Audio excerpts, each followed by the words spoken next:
life? Am I alive? Okay, there I am. Well, I'm happy to be here. Usually I'm talking to a room full of middle graders, but occasionally I get to engage with adults, and that's a nice thing too. What you just saw is evidence that anything is possible, because when I was their age, I was a non-reader. I was an outsider who didn't really know where he fit in, and I was so shy that the idea that I would be standing in front of a group of strangers, forget about it. That wouldn't happen.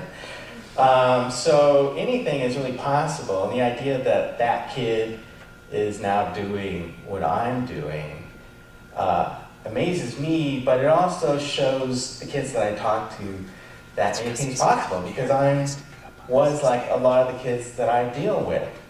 So, I've been thinking a lot the last few days, and we talked about it earlier this morning, kind of distilling what I do, and that question that came up, what is your talent?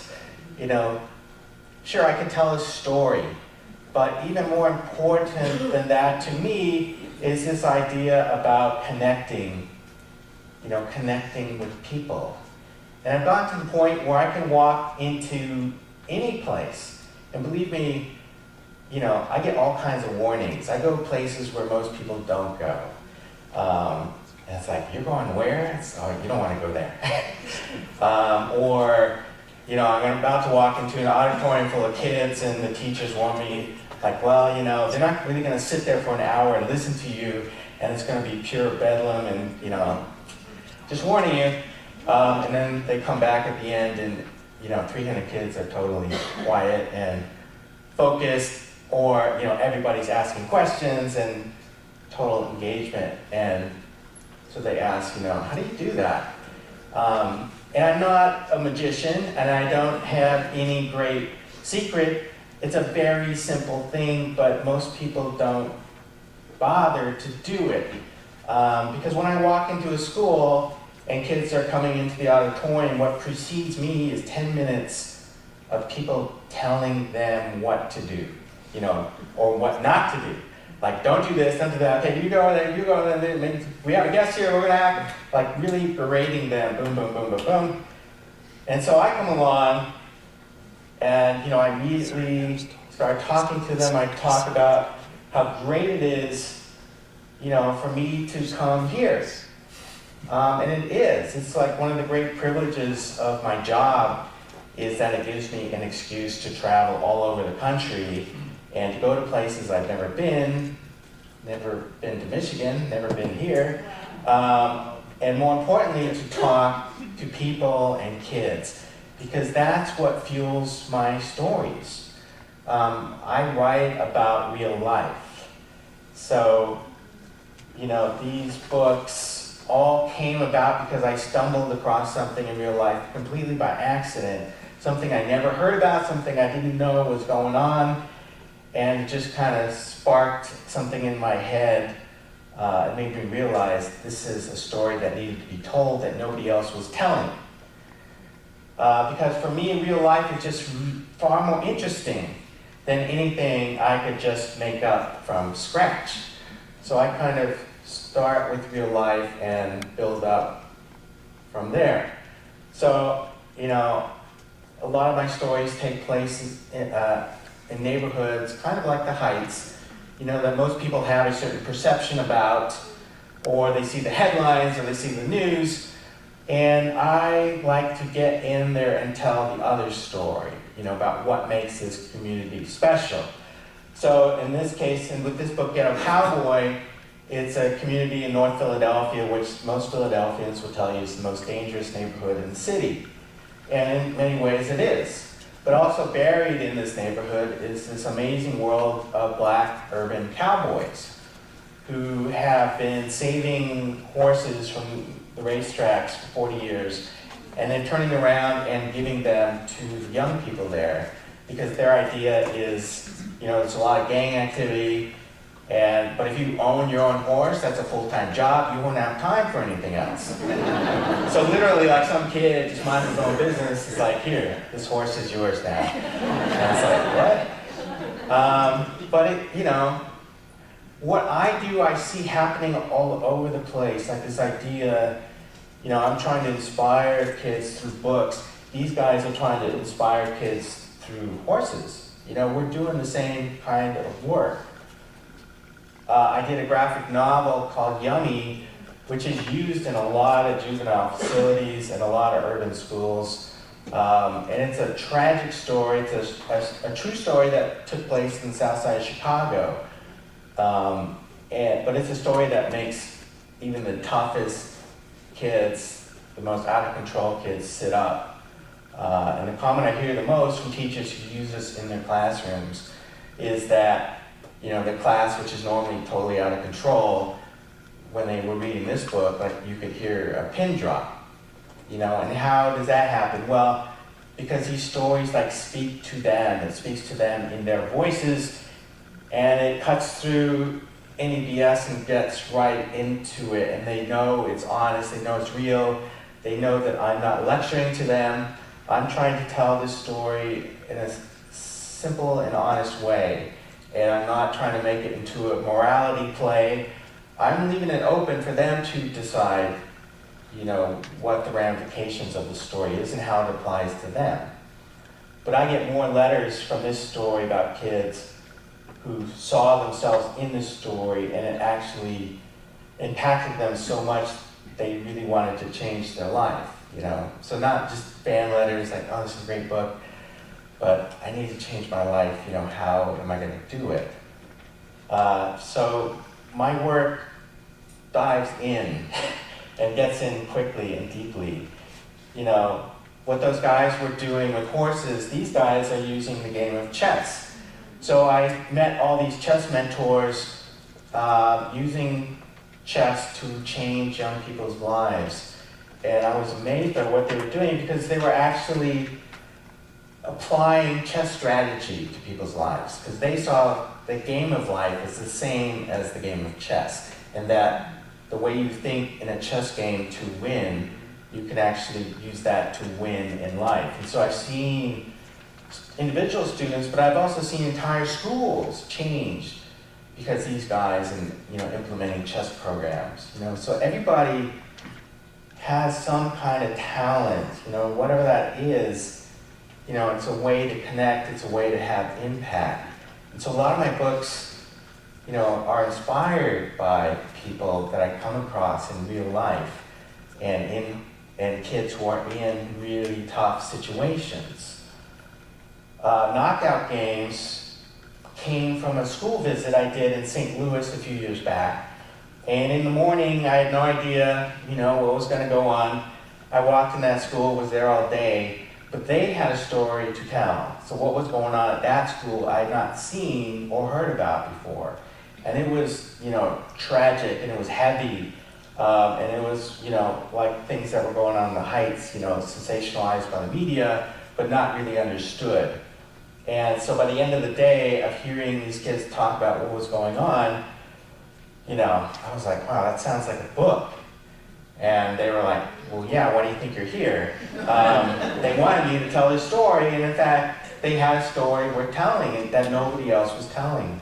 So one of the reasons I tackle these heavy issues is to bring humanity to it, because it's very easy to write off these kids. It's very easy to say, oh, that's them, their lost causes, forget about it, let's just keep them out of our neighborhood.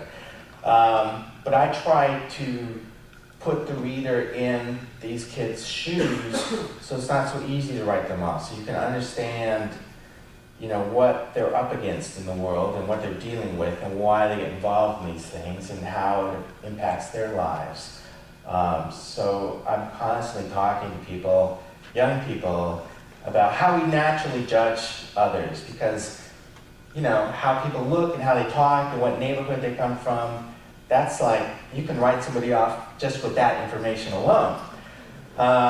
So if I can open up some kid's eyes so when he sees that kid over there, he's just not going to immediately write him off just because what he's wearing.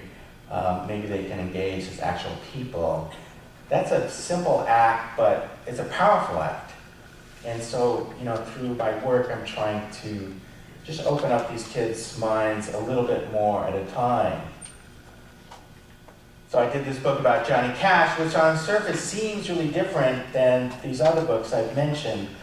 But to me, because I was an outsider as a young person, all the characters that I write about are outsiders, kids who are trying to find their place in the world and how they fit in. Johnny Cash was kind of the greatest outsider story to me. I didn't grow up with Johnny Cash, but when I stumbled across some handwritten notes from his childhood, stories from his childhood, I had no idea who this guy was and where he came from, but those stories, blew me away. He had overcome so much poverty and tragedy in his young life. Once you understand that part, you understand how he became who he became, and how he was able to cross, race and class and speak to prisoners and presidents and could relate to anybody. And why he's a hero, held up as a hero to so many different kinds of people. That was a story that hadn't been told to young people. And I thought, I want to see that book. Nobody else is writing it, I guess I gotta do it. Because I think it's important, these kinds of stories. Not only that, he personally touched many of the great events of the 20th century, from the Great Depression, to the New Deal, to the Cold War, to the birth of rock and roll, to all these things. And so for me, it was a great way to learn the history of America in the 20th century, but through one person's eyes, and how his story is really the kind of the great American story, rags to riches and all that. So these are the stories that grab my attention, and suck me in. My new book is about a couple of people you may have heard of, Harper and Truman Capote, who grew up as next-door neighbors in this small rural town in southern Alabama. To Kill a Mockingbird is the most read book just this side of the Bible. And every kid in America, by the time they reach 10th grade, is going to have read that book. But to me, what's even better is the true story behind that book, because that was inspired by their childhood. And there were no two greater outsiders than these two kids. Harper Lee was a tomboy who was tough as nails and could beat up any boy.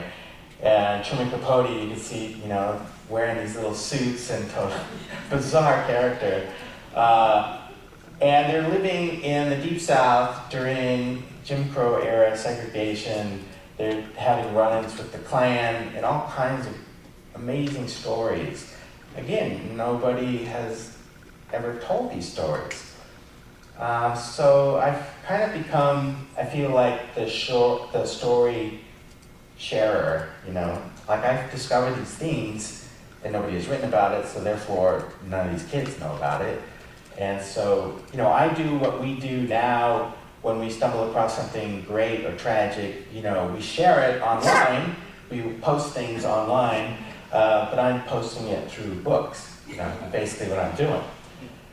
So, because I'm writing about real issues and I go into these communities that are dealing with these real issues, kids who have read these books, they immediately open up to me, because it's kind of like I've recognized what they're dealing with, and I'm writing in a voice that they haven't seen in books before, which is their voice, and so they have a connection and understanding of these worlds. And that's also how I get my stories, just like the St. Louis story. If I just stayed in my office all the time, I wouldn't have a clue what was really going on. And so it's this idea of getting outside of your comfort zone and challenging yourself. I get asked to go to all kinds of places that most sane people would say no to, but I've forced myself to say yes to everything, because every time I do it, something extraordinary happens. I learn from every experience. That's how I learn now. I don't go to school, I learn, from real life. And I'm trying to just tell these stories that aren't being told and giving voices to these kids who don't have voices. And I'll talk a little bit more in the session after about things that have happened here in the last couple of days that fit in with that. So, when you write a book, you hope it makes people think. You hope it has some kind of impact on them. But my books, and completely by accident, not anything that I planned, had far greater impact than I ever thought would be possible. And this kid, Raekwon, is a great example. He lives in Tampa, which is where I live. And I first met him when he was in 5th grade. He was failing his classes. He was constantly getting suspended, always in trouble. Had never read a book cover to cover until a teacher gave him my book, Chess Rumble. Our librarian gave him my book, Chess Rumble. And he kind of looked at it and he's like, I don't want to read a book about chess. Tossed it aside. But there's some pretty cool artwork in that book, and so later on he just kind of was checking out the pictures. And that book is told in free-verse poetry, which is pretty easy to read, so, he just started kind of reading it. And then he took that book home with him that night, and that became the first book he ever read. So the next day he comes back to the library, and he was like, do you have any more books like this? So the librarian took him to the poetry section, gave him another book. He took that home, he read it, came back the next week, asked for another one, she gave him another one, he took that home. And that kept happening week after week, month after month. So about 6 months in, he'd read, the whole poetry section, and he came in and he asked, do you have any books by this guy, Shakespeare? Shakespeare? Yeah. He'd heard Shakespeare had written some poems, and so they found a book of sonnets and they gave it to him. And not only did he understand them, which is a great feat in and of itself, but he actually liked them. And then she found out he'd been secretly writing his own poems for the last few months. He'd filled up 2 notebooks full of poetry. And when she started to read them, she kind of stood up because she realized these poems were about his life, the life that he never talked about with anybody. And suddenly she started to understand who he was and what he was up against in his life outside of school. And she was like, you need to show these to your teachers. And I don't want to do that. It's like, no, really, trust me. You show these to your teachers, things will happen. So he started to share them, and they had the same reaction. They started to see him as a person instead of a problem, and they started to see ways they could work with him instead of against him. And he would use poetry to do his assignments. He started to read his poems out loud to his classmates. And he started to open up, and his grades started to go up, and he started to get in trouble less. So when I first met him, I had grave doubts that this kid was ever going to make it to high school even, but not only did he get into high school, he got into this amazing creative arts magnet school that you have to audition to get into. So he auditioned with his poetry, he got in, and now he's a junior, he's getting A's and B's, and he's thinking about going to college. And I know he will. Now I would never take any credit for any of that, except when he got into that school, the first person he wanted to tell was not his mother, but he wanted to tell me. And that he'd been carrying around this picture of us in his notebook for years. I didn't know any of this, but he said, actually he told the librarian and she told me that that one book is the reason for all of this. So you hear stories like that, it kind of changes your idea of what you're doing. Like, you're not just writing those stories, but if you can have an impact on one person, that's pretty remarkable. Except his story is not unique, it turns out, for me at least. I run into Raekwon's literally everywhere I go. Kids who are non-readers or reluctant readers. And I think it has to go back because I was a non-reader and a reluctant reader, and I had one book open my eyes to reading, just like him.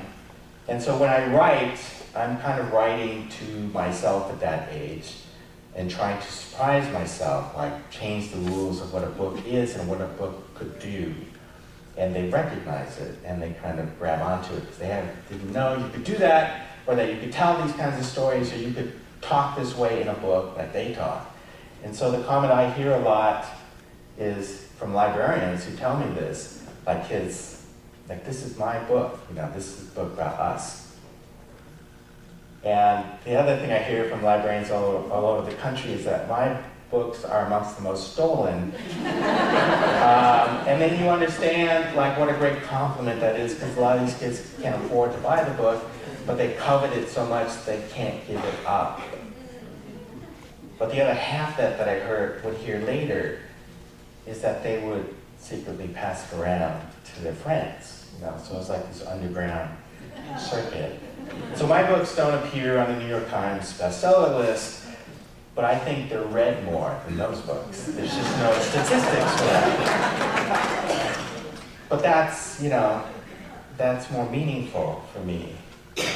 The other thing I noticed, schools that have reading programs, we're using a lot of war metaphors, battle of the books, these book bomb clubs. And I didn't quite know what was up with that until one school I've made a tank out of books and called it Weapons of Mass Information.